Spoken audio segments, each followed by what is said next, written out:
Olá, meus irmãos, que a paz de Jesus, o divino amigo e mestre, esteja conosco.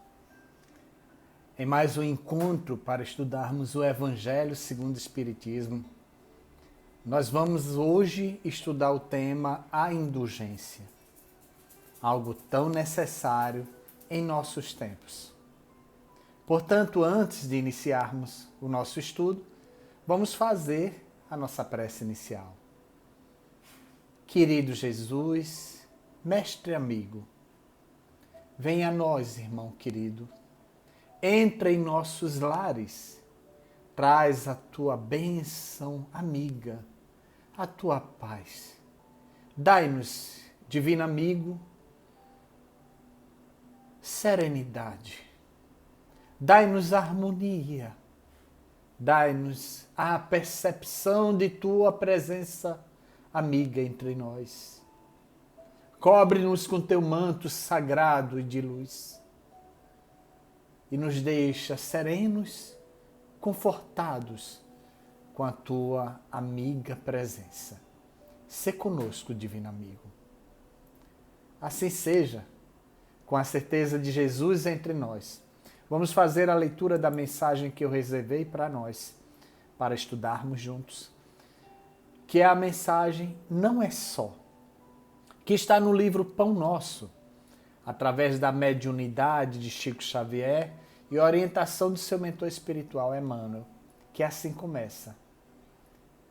Mas agora despojai-vos também de todas estas coisas, da ira, da cólera, da malícia, da maledicência, das palavras torpes de vossa boca. Quem disse isso foi Paulo, aos Colossenses, no capítulo 3, versículo 8. E Emmanuel vem nos explicar, dizendo o seguinte: na atividade religiosa, muita gente crê na reforma da personalidade, desde que o discípulo da fé se desligue de certos bens materiais. Um homem que distribua grande quantidade de rouparia e alimento entre os necessitados é tido à conta de renovado no Senhor. Contudo, isto constitui modalidade da verdadeira transformação, sem representar o conjunto das características que lhe dizem respeito. Há criaturas que se despojam de dinheiro em favor da beneficência, mas não cedem no terreno da opinião pessoal, no esforço sublime da renunciação. Enormes fileiras de aprendizes proclamam-se dispostas à prática do bem. No entanto, exigem que os serviços de benemerência se executem conforme os seus caprichos e não segundo Jesus. Em toda parte, ouvem-se fervorosas promessas de fidelidade ao Cristo. Todavia, ninguém conseguirá semelhante realização sem observar o conjunto das obrigações necessárias. Pequeno erro de cálculo pode trair o equilíbrio de um edifício inteiro.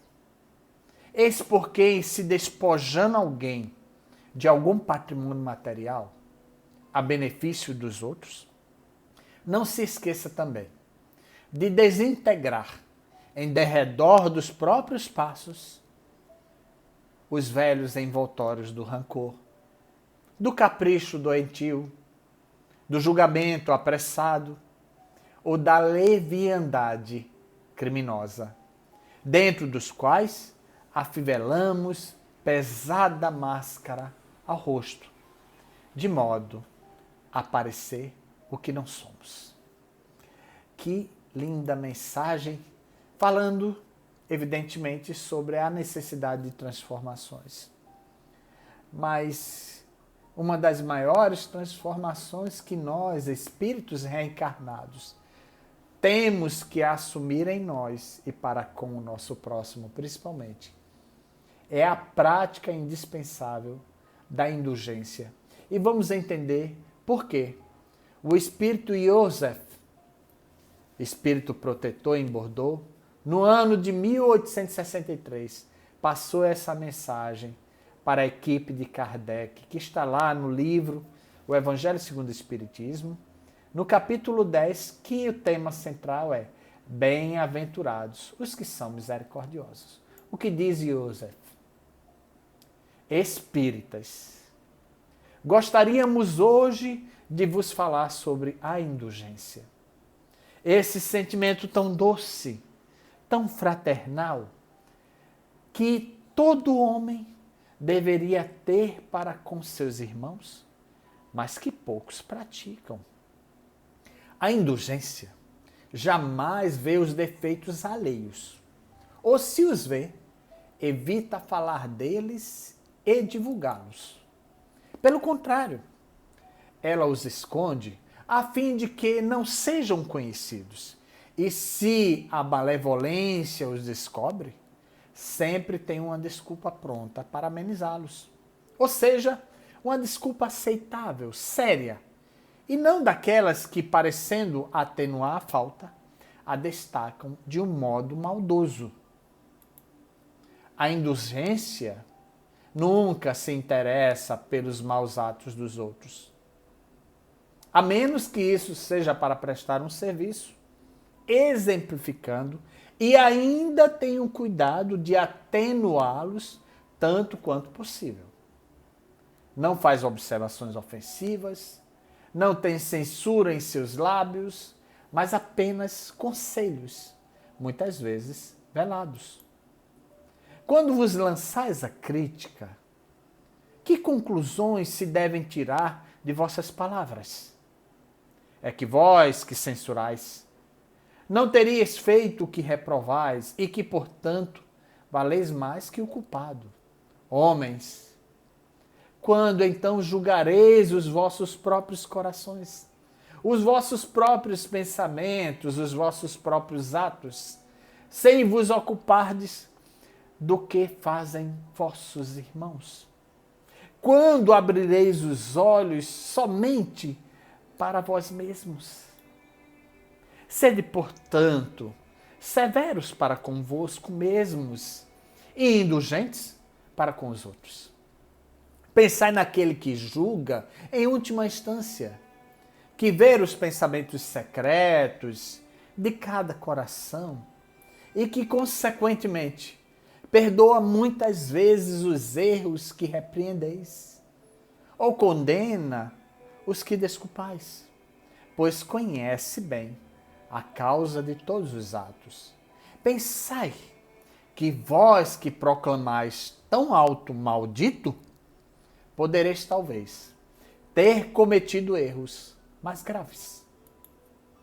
Sede indulgentes, meus amigos, pois a indulgência encanta, acalma, reergue, enquanto a severidade discrimina, distancia e irrita. Está aí a mensagem do Espírito Joseph, que está lá no Evangelho segundo o Espiritismo, capítulo 10, item 16, nos trazendo essa explicação surpreendente e belíssima, diga-se de passagem, sobre ser indulgente. Ou seja, não julgar os atos alheios, não os criticar, não os atenuar de forma que possa prejudicar a imagem do outro. Não os levar a um palanque, de forma que todos fiquem sabendo, porque aí não é mais indulgência, vira um ato vil de maledicência.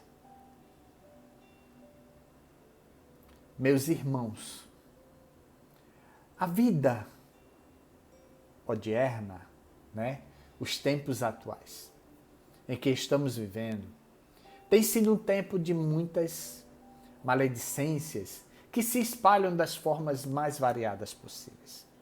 Hoje nós temos alguns instrumentos de comunicação entre nós.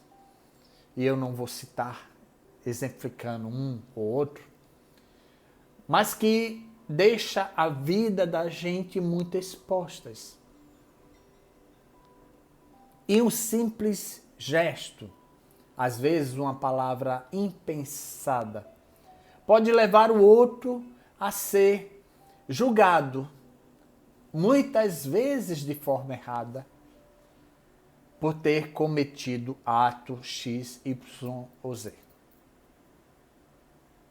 Como se fôssemos juízes, ou como diz o Evangelho, homens da lei, nós nos sentimos na condição de avaliar a atitude, o gesto, o comportamento do outro, sem olhar para o espelho que projeta a nossa vida. É por isso que Jesus vem a nós e diz: quem não tiver nenhum pecado, atira então a primeira pedra. O que Jesus então quer nos dizer é que erros de tamanha proporção nós somos ou fomos capazes de cometer. E que quem não tiver um passado que possa lhe acusar, não se atente exclusivamente ao presente do outro.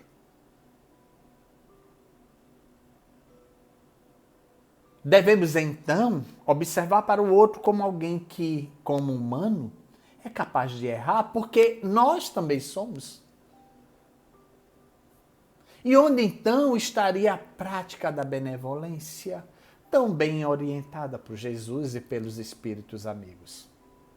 Onde estaria, então, a prática do amor ao próximo? E por que, então, valorizar tanto o erro do outro? O que nos faz crer que somos melhores do que o outro? Aos olhos de Deus, somos todos iguais? Ah, não, mas eu sou melhor porque eu sou destacado socialmente.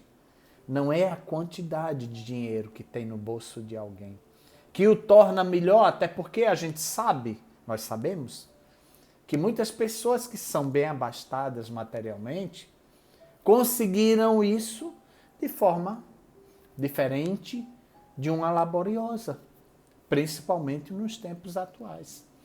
E que não nos cabe também julgar a forma como essa conquista aconteceu. Porque se tem, de alguma forma, tem merecimento. Então, meus irmãos, sejamos mais complacentes. Sejamos mais generosos, compreensivos. E olhemos para o espelho da vida. Olhemos para o espelho que mostra a nossa imagem e vejamos se em cada ruga de expressão que surge em nosso rosto há uma expressão de experiência, de aprendizado, de dores que já tivemos, mas também de felicidades. E que essas mesmas expressões estão na vida de cada ser humano. Que Deus, então, tenha compaixão de nossos atos e de todos, porque sim, o único juiz da vida é o Pai que nos criou. E na mão dele é que está o destino de cada um de nós. Façamos então a nossa prece, agradecendo a Deus. Deus Pai querido, te agradecemos pela oportunidade de estarmos reunidos em teu nome. E em tuas mãos entregamos nossas vidas, nossos destinos. Abençoa-nos, Pai amado. Assim seja. Jesus nos abençoe. Que Deus nosso Pai seja a luz que nos guia. Muita paz, meus irmãos, e até o próximo encontro.